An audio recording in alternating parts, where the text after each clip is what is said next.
Good morning, everybody. Well, it's still morning, just barely for me, here in West Texas. How are you guys this morning? Okay, so, it is chilly today. This is still my first cup of coffee for the day.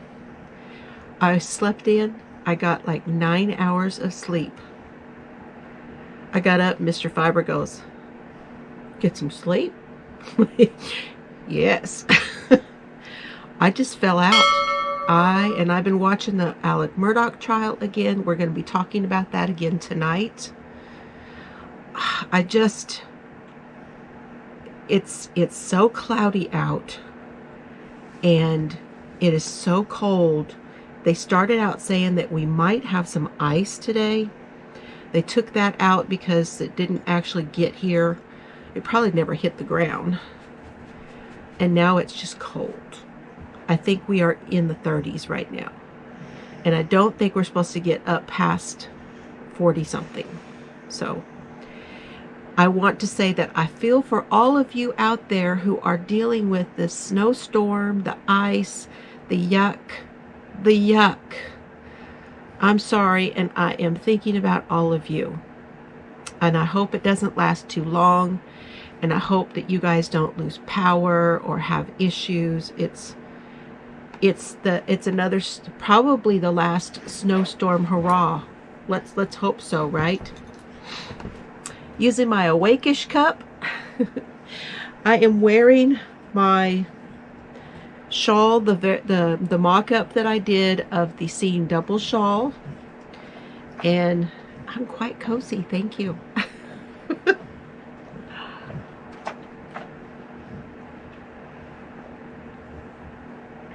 Serbs is all tucked in over there on his bed. I'll put a little clip in there for you.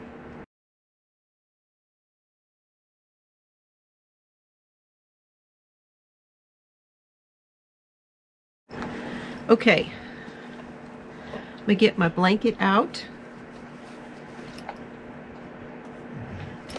of my Gilmore bags. It still fits in here, and there's still some yarn in here with it. So I will continue to put it back in here, but I may wind up having to take the yarn out when I put it back in. And I'm still working on the Ocean Currents. Look how it's looking on there. Isn't it pretty? Now, the lighting is a little bit different today. I've got a little bit of a headache. So I have the lights off, the overhead fluorescence off. And we're just using the lights that are underneath my shelf that Mr. Fiber put up for me. And they are LED lights. We only have one set going right now. And they start over here on this side of my short yarn wall. And it goes across and it goes behind me and to that far corner down there. I told him I didn't want them over on this side because that's the side that has the TV. And I didn't want lights under my TV, and I didn't really want lights under that shelf either. I may change my mind about that, but I don't know that I want to look at those lights when I'm trying to look at the TV, if that makes sense. So, I don't know. We'll see. Yeah, I still got my jammies on. So anyway, how are you guys doing? I hope you guys are doing well. I'm on the last, this is the last round 4 of this color. And we will finish that, and then I will get the other color out. Now the next color is going to be, I'm going to go back to this one, and this is called Berry Rush.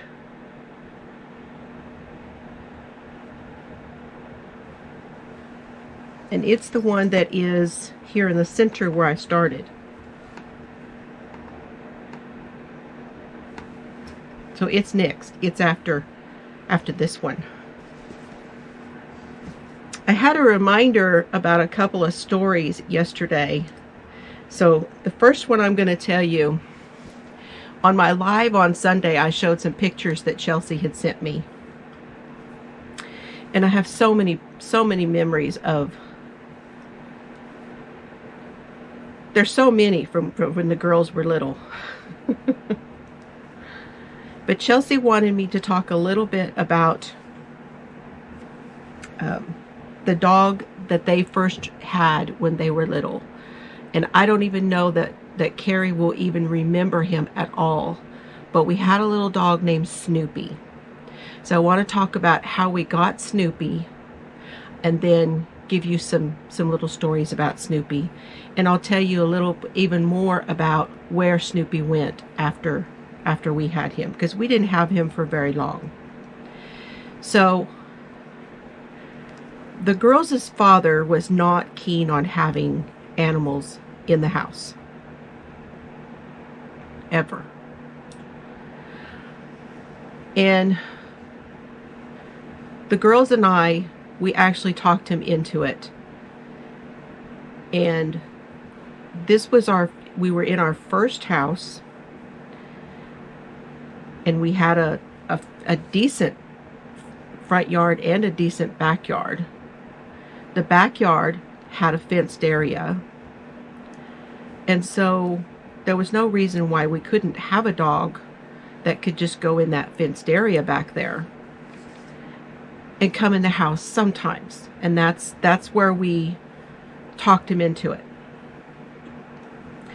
So I saw an ad in the paper for a gal that was selling. She was from Oklahoma, but she wasn't very far from us. Where we lived before was up on farther north of me, and very close to the Red River. And if you crossed over the Red River, you'd be in Oklahoma. And we weren't but a few minutes from there. And for privacy reasons, I wouldn't want to talk about that. And she had this deal in the paper where she had these puppies.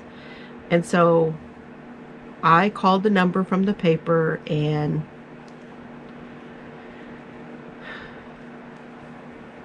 we went and met her not very far from us. And she had all of these puppies in the back of her van. And I looked at all the puppies, and the girls looked at the puppies, and they told me, you know, they would have wanted all of them.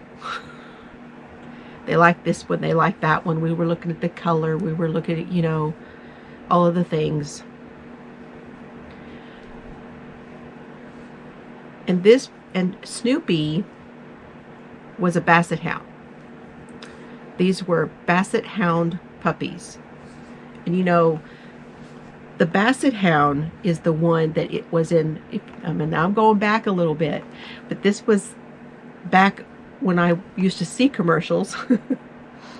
And the commercials of the Basset Hound in the Maytag washer, it was the Basset Hound that would, you know, he was jumping up and hitting the lid for the Maytag, and then plop down on the ground, and he'd be out asleep. And I thought,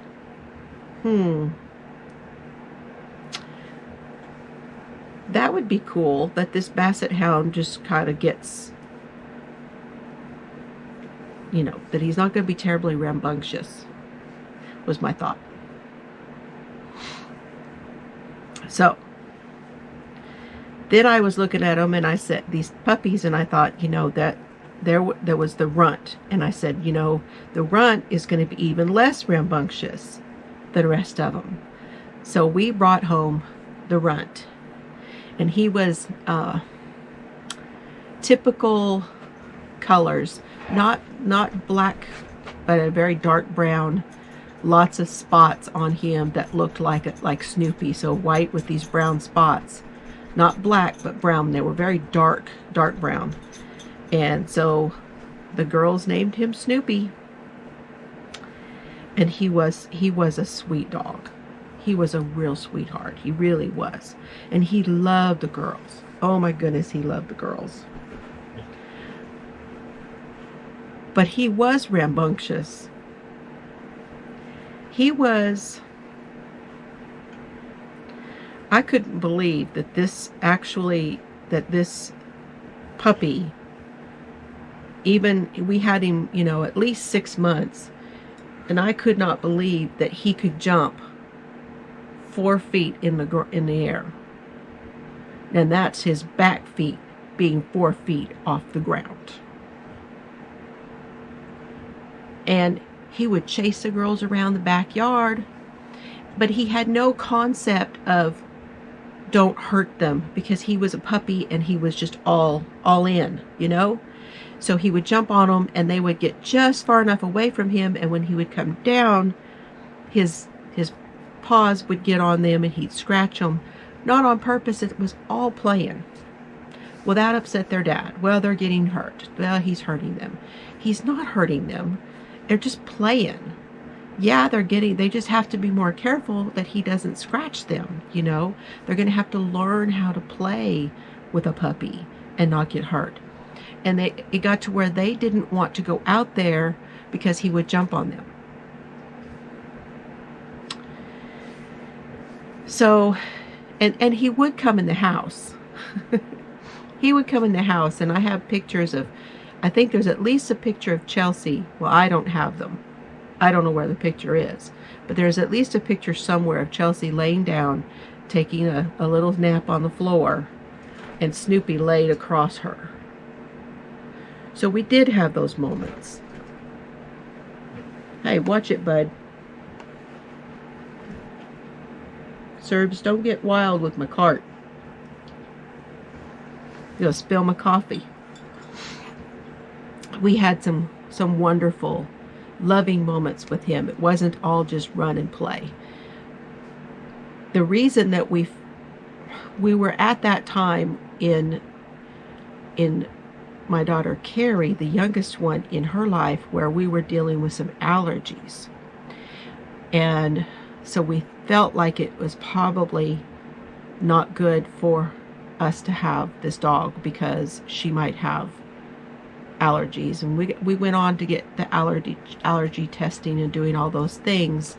And one of the things that I saw when I was researching was it may not be the dog that she's allergic to, but it's usually the dander.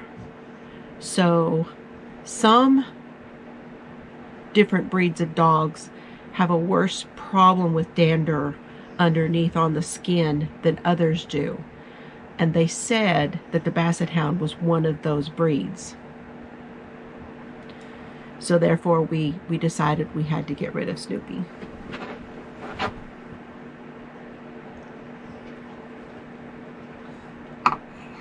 We tried to leave him outside most of the time. As a puppy, he got to where he was not getting enough attention. The girls were in school. I was working. Their father was working. Snoopy was not getting a whole lot of attention. And he would get so super excited when he got to see everybody. And it just was like a snowball effect. And nobody was walking him at that time. We tried to build a run for him at the back of the yard. We had a swing set out there, and the girls wouldn't swing on the swings because he would jump on, you know, it was just a thing. So I put an ad in the paper, and I put it down that I wanted $20 or something, you know, for him. And I had 2 or 3 people come, and they wanted him. At that time, you didn't see a whole lot of Basset Hounds, to be honest. You saw all kinds of dogs that they wanted to get rid of or to sell, but you didn't see a whole lot of Basset Hounds, and even now I don't see many of them. And so that was kind of a unique thing to see this Basset Hound and for it to only be, you know, $20 or whatever. And the main reason I put something on there for them to be that I wanted money was to keep, people from coming and getting him that really should, that, I wanted them to really want him and be willing to give you some money for him. So I had 2 or 3 people come and look, and then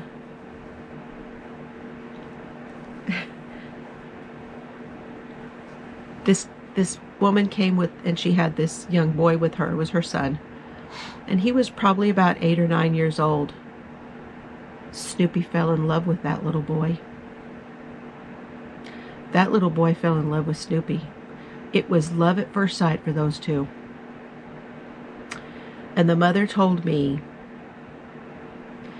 that this little boy who probably had ADHD. We didn't know those terms so much. That was all very, this was 90s. It was all kind of beginning stages of learning about all that.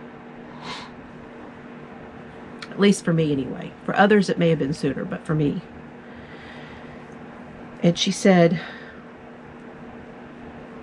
we want him to have somebody where he has, he needs to focus and to keep him company and give him somebody to take care of. And it was obvious that was a match. So yeah, that's where he went. They were local. They were somewhere close by us. I never really heard any more about, I think they lived out, there's a base in Wichita Falls, and I think they lived out by the base. So he went to a really, really good home. And I don't have a whole lot more stories as far as Snoopy goes, because we just had him for a short time. So then we didn't have another one for a while. Now, we had one later on after we went through a series of getting crabs. What were those crabs called?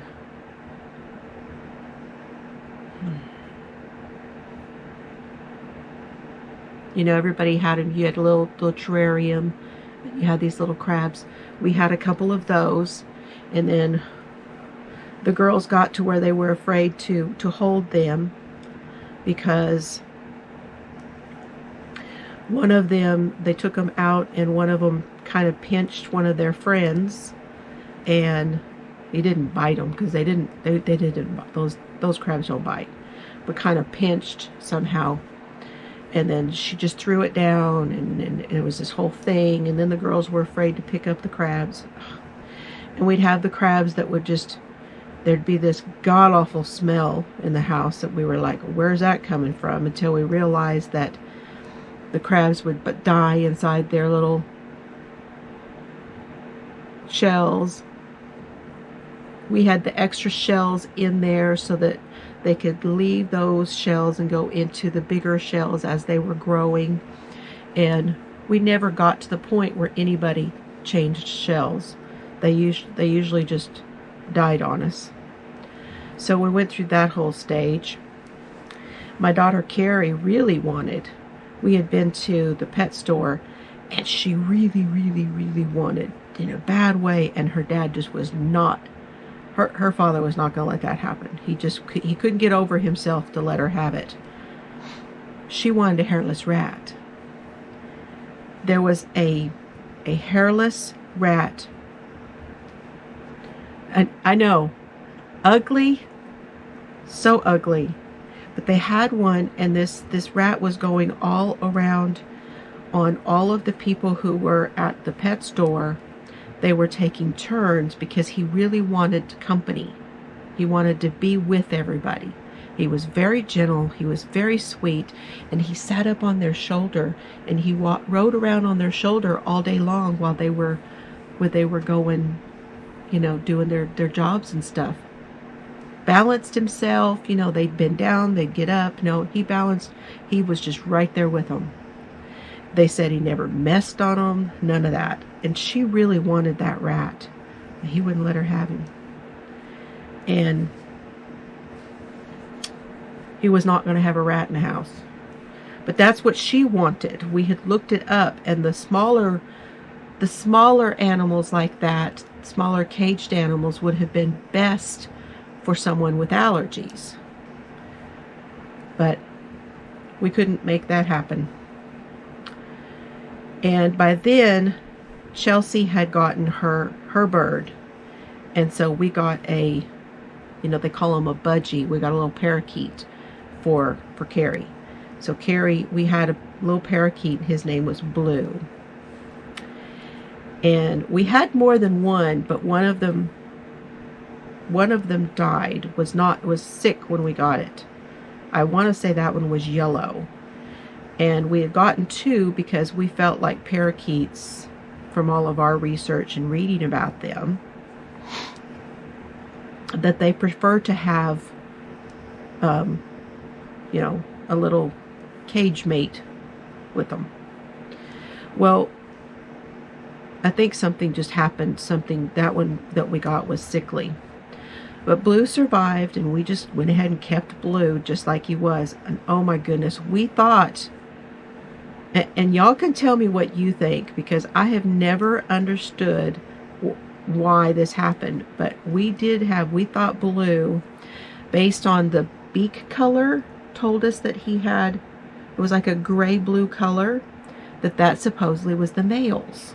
So we always thought that Blue was a male. Until one day, and Carrie had Blue in her room. She kept Blue in her room because Chelsea had her bird in her room. And one morning, here was this egg in Blue's cage.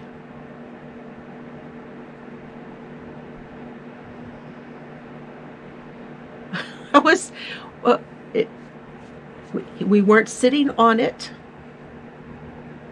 We weren't loving on this egg. We were not. It was just, he's up here in the top, and here's this egg. There's nobody else in this cage, but there's an egg. Egg did not live, nothing ever came out of the egg. We left the egg in to hatch, but nothing ever happened. We tried to put a little nest kind of thing in there. Blue never went down to the egg to sit on the egg. Nothing ever happened with the egg. But there was an egg. That's very strange to me. So, if any of y'all know, leave me a comment and let me know what you think that was all about, because we still don't know.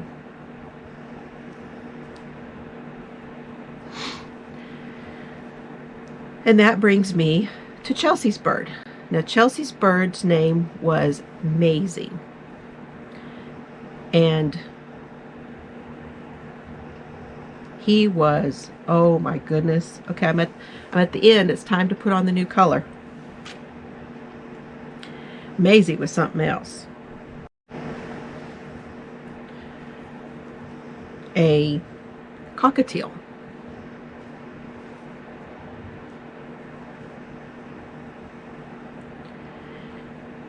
We had a little pet store there in town, and we would go down to this pet store, and the lady down at the pet store, she actually had a parrot, and I don't remember the parrot's name, but he had issues, personality issues, where he I don't know how to explain what it was, but almost like an anxiety. And he would pull his feathers out. And that's a nervous habit that some parrots have. They get bored, or they have some sort of anxiety, and they pull their own feathers out. And he was a white parrot, and he had been pulling his hair out for a long time, and he had to wear his hair, his feathers. And he had to wear one of these cones around his neck all the time so he wouldn't do that. And we'd go down to the pet store, and we'd look at the fish, and we'd look at all this, we always did a little bit of that kind of thing. Girls love to go in there and see what this lady had. She had children too that were, I don't think they were the same age as my girls. I think that her kids were older than my kids, but my kids knew of them, that they knew them from around town, you know. Okay, now I'm going to turn the corner. You guys, whenever you add another color to this blanket, see how I came around this corner and now I'm at this corner. Now I'm going to turn it 90 degrees and I'm going to go across this corner, this way. I'm not building back on the same one I was just on. I turn it and go this way. So now I'm going to be over here on top of the gray. Oh, before I do that, I'm going to get some lotion. The lotion I'm using right now is Bath and Body Works, and this one is the Snowflakes and Cashmere. Oh, love the smell of this one.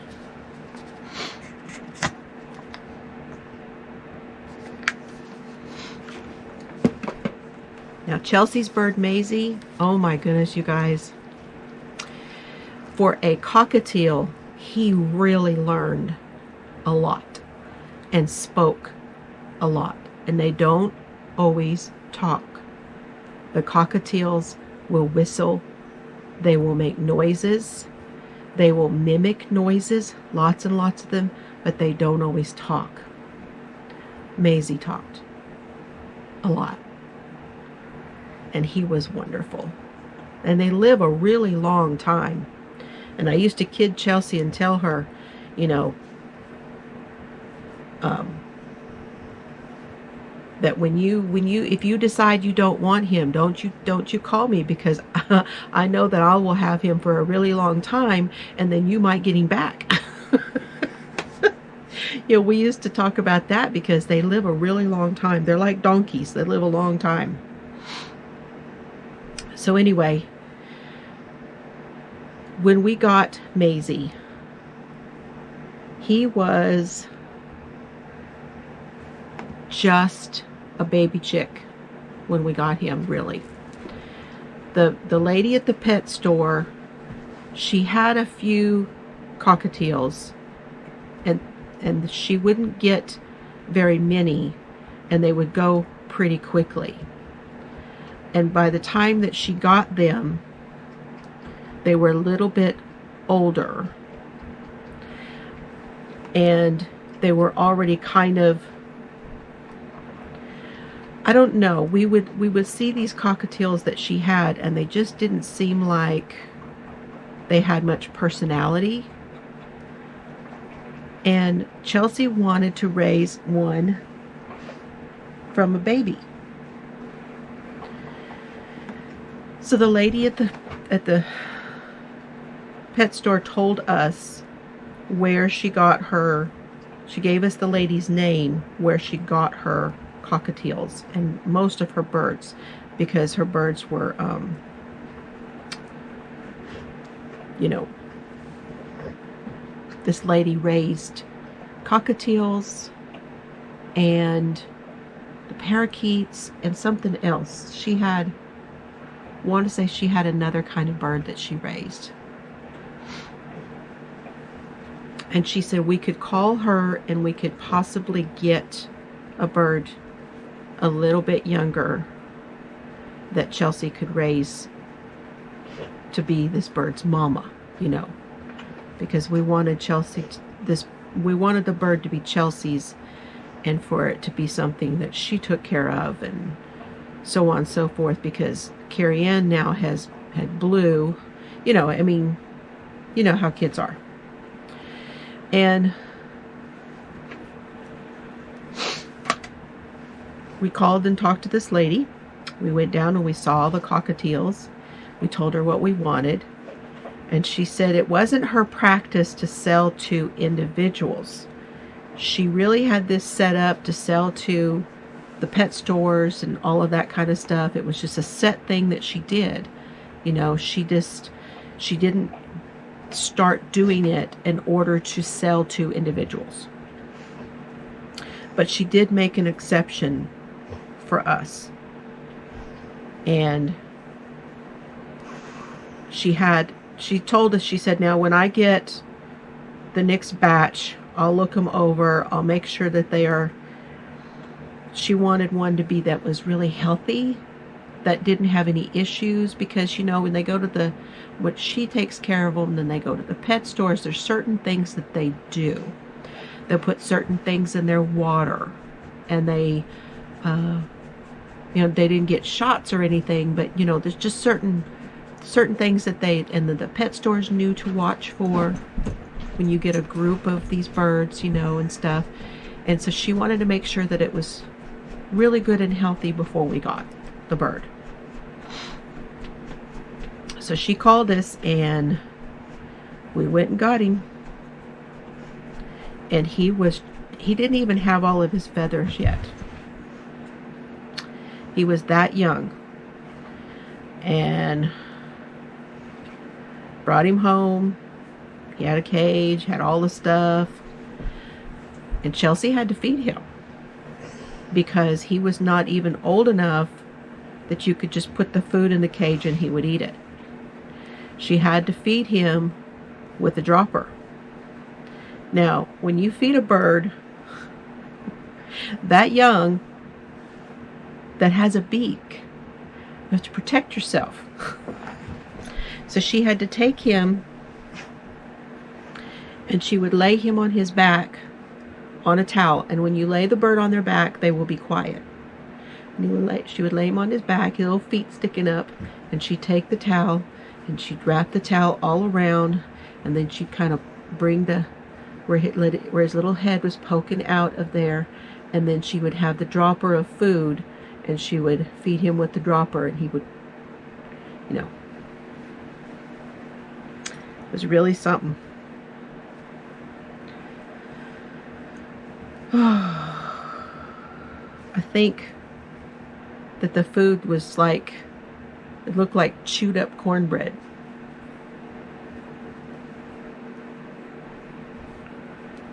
Basically what it looked like. She took really good care of him. She was a good mama. And all of our birds, we would let them out of their cages, but they all had to have their wings trimmed. So we trimmed wings. We would fan out the wing, and we would cut a certain amount of their feathers to where they couldn't fly away. Like if the door wound up getting open, they couldn't fly away. And Maisie got out once or twice.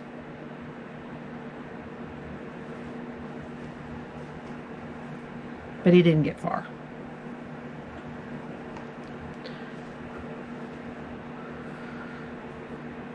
There was one time where he got out and he went next door, and the neighbors next door had a pool, and I was quite worried about that one. I thought for sure he was going to wind up in the pool, but he didn't. And I got him back. He wound up hanging out on the back fence. And that scared me, because I'm like, please don't. It was a day. It was a day. Chelsea knows about it, but she was not home when this happened. And I was really worried I was going to lose that bird. I had no idea he had managed to grow enough wing that he could get away. Because we trimmed him. That was something too. But the funniest story, let me tell you. I gotta check my battery. I think we have enough battery to tell this story.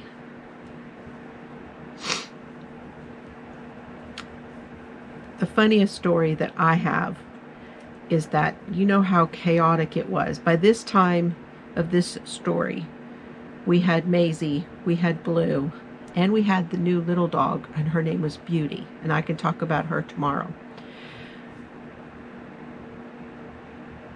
It was in the morning.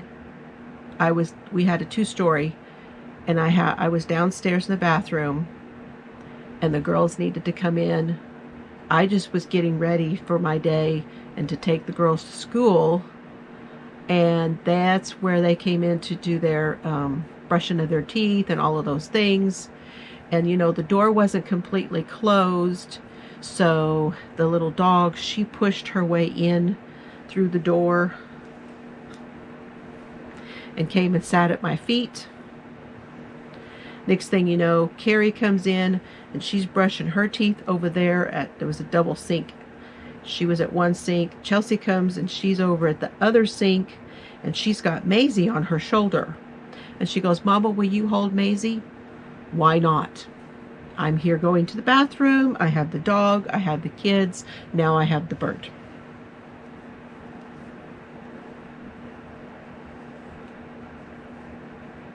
Now I'm done. And there's no toilet paper. So I say to Chelsea, "Chelsea, hand me a roll of toilet paper." So she gets underneath the cabinet. She hands me toilet paper. And I'm putting the toilet paper onto the wall. And Maisie looks over at me and he says, "What you doing?" And I look over at him and I say, "I am wiping my butt. Is that okay with you?"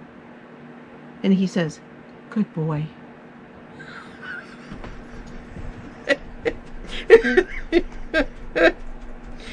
Now, I was frustrated. I've got all these people and animals and kids all in here, and I'm trying to go to the bathroom, and now I have no toilet paper. Good boy. And he gets this whole good boy thing because Chelsea has been potty training him.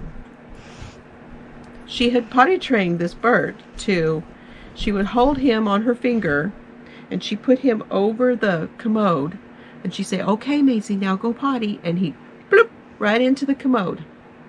Then she'd put him back on there, and she'd flush every time. I finally said, "Chelsea, please don't flush the toilet every time he goes. There's no reason to flush the toilet for one little..." But she had taught him how to go.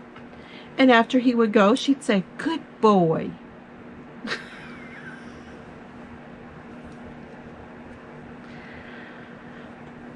Oh, you know, raising kids and animals, right? And husbands sometimes. Okay, you guys, that is the end of my stories for today. Look how this is looking. Oh my goodness. This looks so good on this gray. Ooh, I like it. I hope you guys have a wonderful day. Thank you so much. I really enjoy sitting and telling these stories. This is so much fun. You guys have fun today. If you're hurting, I hope it gets better. If you're not feeling good, I hope you feel better. I hope you, wherever you are, that you have a wonderful day, and just know I'm thinking about all of you, and I really appreciate you. See y'all later.